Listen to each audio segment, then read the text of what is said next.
Our NAMM preview was a lot of fun, and it's always great to meet our users in person. Now we're back in the thick of finishing up this massive new instrument for you guys. In this episode, we're going to give you a little glimpse into the creation of some really unusual and interesting new sounds that you're going to find in Omnisphere. So first of all, let's talk about the size and scope of the Omnisphere core library, because it's absolutely massive. The new core library is actually 10 times the size of our popular Atmosphere instrument, and it of course includes enhanced versions of all the famous Atmosphere sounds. And those enhancements take advantage of the new synthesis features of the powerful Steam engine. There's also a really cool bonus section which includes the best of the award-winning Spectrasonic sample libraries.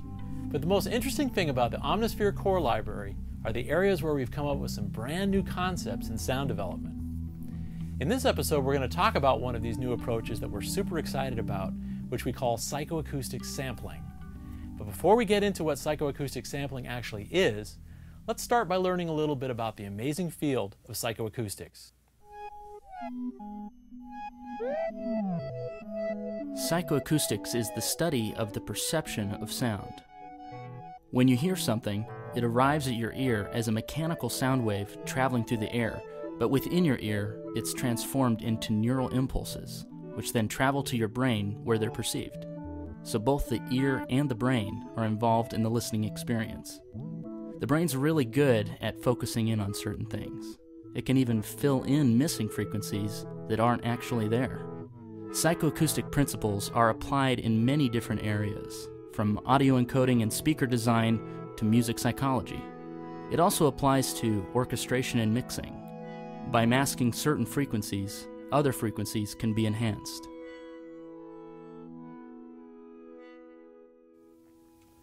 So I'm here in the Spectrasonics studio with Eric and Diego. And guys, tell me, how did you come up with the psychoacoustic sampling concept? Well, it's based on an idea of I've always wanted to do something with organic synthesis, creating sounds that have a more organic kind of feeling to them. So we have an international team of sound designers. Diego here is from Italy, and we've got guys from Argentina and the UK and Sweden and from all over. And we met about 4 years ago in Frankfurt, Germany, and had a meeting about, well, how can we create some new sounds that have never been heard before? And we had done a lot of work with plugins and signal processing, but we wanted to kind of take it to the next level. Yeah, trying to approach acoustic sounds in a different way. So basically working with microphones and instead of plugins. Yeah. That was the...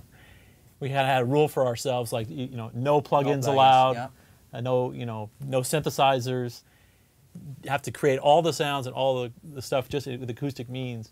So we had to go back to some of these old Harry Partch and John Cage kind of techniques, but bring them up to the modern era, and then take it into this new realm of creating by using new sound technologies sources. And all new things available now, that turns it into something completely new. Yeah, it seems like a very creative approach. It was. It gave us a lot of energy just vibing off of each other as we would